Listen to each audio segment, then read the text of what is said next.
আসসালামু আলাইকুম। সবাইকে স্বাগত জানাচ্ছি আমার আজকের পর্ব দেখার জন্য। আমি আজ আপনাদের সাথে ইনস্ট্যান্ট জিলাপি তৈরির পারফেক্ট রেসিপিটি শেয়ার করব। আরও শেয়ার করব মিষ্টির দোকান থেকে আমরা যে মজাদার জিলাপি খাই এর গোপন রহস্যটি, যা দেখলে আপনি অবশ্যই চমকে যাবেন। জিলাপি তৈরি করা একেবারেই সহজ, তবে কিছু ছোটোখাটো বিষয় আছে যেগুলো আপনার জানা না থাকলে তা পারফেক্টভাবে তৈরি করা সম্ভব হবে না। আশা করি ভিডিওটি না টেনে সম্পূর্ণটি দেখবেন, এতে আপনি পারফেক্ট এবং স্বাস্থ্যকর একটি রেসিপি পাবেন। তাছাড়া বাজার থেকে কিনে আমরা কি খাচ্ছি তাও জানতে পারবেন। তো চলুন রেসিপিটি দেখে নিই।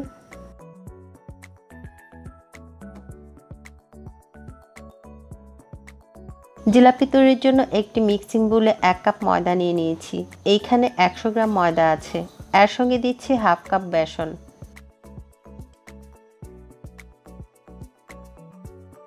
শুকনো আতপ চালের গুঁড়ো দিচ্ছি হাফ কাপ, মিষ্টিটাকে ব্যালেন্স করার জন্য 1 চিমটি লবণ দিচ্ছি। এটা আপনি চাইলে স্কিপ করতে পারবেন। শুকনো উপকরণগুলোকে ভালো করে মিশিয়ে নিচ্ছি। এই সবগুলো উপকরণই কিন্তু আমি প্রথমেই চেলে নিয়েছি। এখন দিচ্ছি 4 টেবিল চামচ সাদা ভিনেগার। এর পরিবর্তে আপনি সমপরিমাণ লেবুর রস অথবা হাফ কাপ টক দই অ্যাড করতে পারবেন অথবা স্কিপ করতে পারবেন। এই উপকরণগুলো ছাড়াও কিন্তু আপনি জিলাপি তৈরি করতে পারবেন। জিলাপি তৈরিতে এটা কোনো সমস্যাই হবে না। তবে খুবই মজার একটি টেস্ট পেতে চাইলে আপনাকে এই টক উপকরণগুলোর একটি ইউজ করতে হবে। অনেকেই হয়তো ভাবছেন চমকানোর মতো কী এমন গোপন রহস্য জিলাপি তৈরিতে থাকতে পারে। এই সেই রহস্য। এই রহস্যের নাম হাইড্রোস। যে কোনো গ্রোসারিতে জিলাপি তৈরির হাইড্রোস বললেই পাওয়া যাবে। 2 কাপ ময়দার সঙ্গে 1 চা চামচ খাবারের সোডা মিশিয়ে পরিমাণ মতো পানি দিয়ে ব্যাটার তৈরি করে এতে এতটুকু হাইড্রোস মেশালেই হবে। এখানে 1/4 চা চামচের মতো হাইড্রোস আছে। এর সঙ্গে অন্য কোনো উপকরণ মেশানোরও প্রয়োজন হয় না। এই খামির তৈরির সঙ্গে সঙ্গেই জিলাপি বানানো যায়। এতে ব্যয় কম হয়, সময় কম লাগে, জিলাপি সহজেই ক্রিস্পি হয় এবং বেশ চকচকে সাদা হয়, যা দেখতে ক্রেতাদের আকৃষ্ট করে।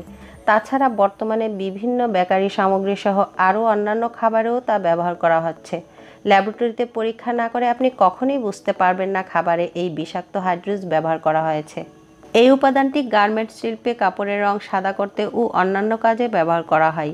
বিশেষজ্ঞদের মতে নিষিদ্ধ এই হাইড্রোস প্রয়োগের ফলে মানবদেহের যে কোনো অঙ্গে ক্যান্সারের মতো যে কোনো জটিল রোগ সৃষ্টি হতে পারে। যারা কাপড়ে বাটিক প্রিন্ট করেছেন তারা এটা হাতে নিলেই বুঝতে পারবেন কাপড়ে বাটিক প্রিন্ট কালার করার জন্য এই উপাদানটি ব্যবহার করা হয়। আমি যখন বুঝতে পারি তখনই ইন্টারনেটে একটানা বেশ কিছুদিন ধরে এর ব্যবহার এবং মানবদেহের জন্য এটা কতটা ঝুঁকিপূর্ণ তার তথ্য সংগ্রহ করি। আপনারাও সেখান থেকে এর বিস্তারিত তথ্য জানতে পারবেন। একটু একটু করে পানি দিয়ে আমি ব্যাটার তৈরি করছি। পানির পরিমাণ জানা থাকলেও একসঙ্গে কিন্তু সবটুকু পানি ঢেলে দেবেন না, অল্প করেই মেশাবেন। আমি হুইস্ক দিয়ে একটু সময় নিয়ে বিট করছি। এই কাজটি ধৈর্য ধরে করার চেষ্টা করবেন। এই ব্যাটারটি তৈরি করতে আমার এইখানে 1 কাপ ও 2 টেবিল চামচ পানির প্রয়োজন হয়েছে। এইখানে আমি কিন্তু ভিনেগারের হিসেবটা অ্যাড করিনি। আপনি টক কোনো উপকরণ অ্যাড করলে এর হিসেবটা মাথায় রেখেই পানি মেশাবেন। বিট করা হয়ে গেলে কিছুক্ষণের জন্য ঢেকে রেখে দিচ্ছি। এরই মাঝে জিলাপির জন্য চিনি শিরা তৈরি করে নেব। প্যানে 1.5 কাপ পানি দিয়ে চুলায় বসিয়ে দিয়েছি।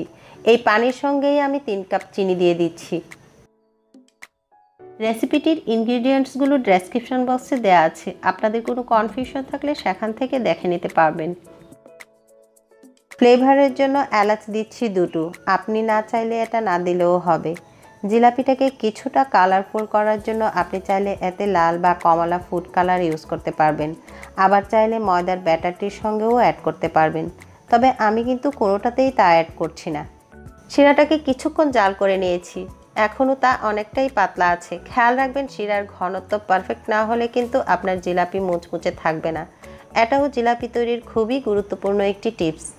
আরও কিছুক্ষণ জাল করার পর শিরাটা কিন্তু আরও অনেকটা ঘন হয়ে এসছে। এটা জিলাপির জন্য পারফেক্ট কিনা তা বোঝার উপায় হচ্ছে শিরা হাতের 2 আঙ্গুলের মাঝে রেখে এইভাবে চেক করে দেখবেন আঙ্গুলগুলো একটা অন্যটাকে কিছুটা টানছে কিনা। 1 তার বা 2 তারের শিরা তৈরি করার প্রয়োজন হবে না। আঙ্গুলটা কিছুটা টেনে ধরলেই বুঝবেন শিরা প্রস্তুত। এখন এই শিরার মাঝে 2 টেবিল চামচ লেবু রস দিচ্ছি। এতে শিরাটা ঠান্ডা হলে চাকা হবে না, আবার জিলাপিটা খেতেও খুবই ভালো লাগবে। কারণ লেবুর টক স্বাদটাও শিরার স্ট্রং মিষ্টিটাকে কিন্তু অনেকটাই ব্যালেন্স করবে। এখন চুলা থেকে নামিয়ে কিছুটা ঠান্ডা করে নিচ্ছি। এই ব্যাটারটিকে কমপক্ষে 10 মিনিট রেস্টে রেখে দিতে হবে, তবে আমি প্রায় 20-25 মিনিটের মতো রেস্ট দিয়েছি। এখন এর সঙ্গে 1 চা চামচ বেকিং সোডা মিশিয়ে দেব। এটা একটু চাকা চাকা হয়েছিল তাই চেলে দিচ্ছি। বেকিং সোডাটিকে মিশিয়ে দিচ্ছি। খেয়াল রাখবেন ব্যাটারের সঙ্গে যদি ভিনেগার বা লেবুর রস থাকে তখন বেকিং সোডা দিয়ে নেড়ে মেশাতে গেলে ব্যাটারটি কিছুটা ফুলে উঠবে। এতে কিন্তু ভাবার কিছু নেই, এটাই স্বাভাবিক। তাছাড়া এই ব্যাটারটি পাতলা হলে জিলাপি নরম হয়ে যাবে, আবার একটু টাইট হলে কিন্তু রাবারের মতো হয়ে যাবে। তাই এর কনসিস্টেন্সিটা বুঝেই তৈরি করতে হবে। ব্যাটারের কনসিস্টেন্সিটা কিন্তু এরকমই হবে। জিলাপি তৈরির জন্য আমি এরকম একটি সসের বোতল নিয়েছি। একটু মোটা করার জন্য মাথাটাকে একটু কেটে নিয়েছি। এটা আপনি যে কোনো ক্রোকারিজের দোকানে 30-40 টাকার মধ্যেই পাবেন, অথবা যে কোনো পানির বোতলের ঢাকনাটিকে ছিদ্র করেও করতে পারবেন। আবার জিপলক ব্যাগ বা পলি ব্যাগ দিয়েও তা করতে পারবেন। জিলাপি ভাজার জন্য প্যানে তেল দিয়ে মিডিয়াম আঁচে চুলায় বসিয়ে দিয়েছি। খুব বেশি তেল নেওয়ারও কিন্তু প্রয়োজন নেই। জিলাপিটা তেলের নিচে ডুবানো যাবে এমন পরিমাণে নিলেই চলবে।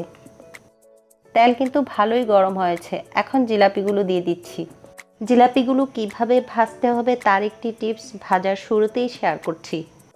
দেখতেই পাচ্ছেন এই জিলাপিগুলো কিন্তু প্যানে দেওয়ার সঙ্গে সঙ্গেই উপরে ভেসে উঠছে না, একটু সময় লাগছে। তার মানে জিলাপির চাহিদা মতো তেল গরম হয়নি।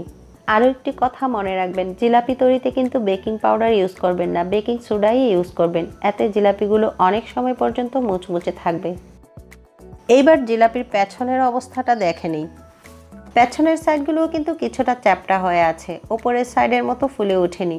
ব্যাটার পারফেক্টভাবে তৈরি করার পরও এইভাবে ভাজার ফলে এই জিলাপিগুলোর ভেতরে কিন্তু ঠিকমতো শিরা ঢুকবে না, তেমন মুচমুচেও হবে না, আবার হলেও তা কিছুক্ষণ পরই নরম হয়ে যাবে। তাই আঁচটা বুঝেই আপনাকে জিলাপিগুলো ভাজতে হবে।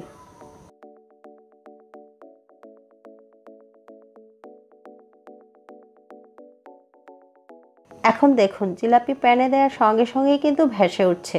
তার মানে তেল সঠিকভাবে গরম হয়েছে, আবার প্যানের আঁচটাও সঠিক আছে। আমি মিডিয়াম আঁচে রেখেছি।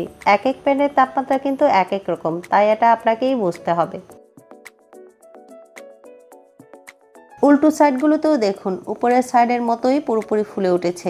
এই জিলাপিগুলোতে কিন্তু খুব ভালোভাবে শিরা ঢুকবে, আবার 3-4 দিন পর্যন্ত মুচমুচেও থাকবে। আমার এই রেসিপি ফলো করে জিলাপি তৈরি করলে আপনি কখনোই নিরাশ হবেন না। খুবই মজার এবং পারফেক্ট জিলাপি তৈরি করতে পারবেন, আমি কথা দিচ্ছি।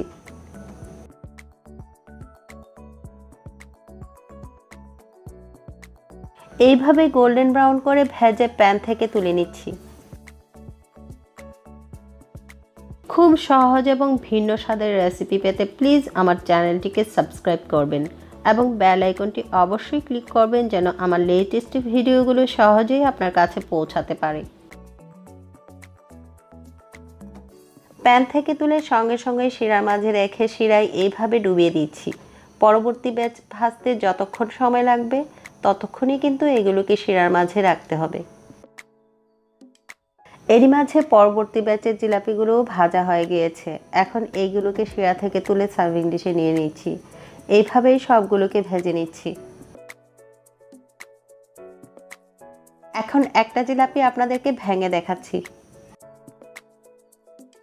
এটা কিন্তু দেখেই বোঝা যাচ্ছে কতটা মুচমুচে হয়েছে। সফট হয়েছে যথেষ্ট পরিমাণে, ভেতরটাও রসে ভরপুর হয়ে আছে। রেসিপি সম্পর্কে আপনাদের কোনো প্রশ্ন থাকলে কমেন্ট বক্সে প্রশ্ন করতে পারেন। আমি আপনাদের সব প্রশ্নেরই উত্তর দেওয়ার চেষ্টা করব। আশা করছি আমার আজকের রেসিপিটি আপনাদের কাছে ভালো লাগবে। আপনারা অবশ্যই একবার এটা ট্রাই করে দেখবেন।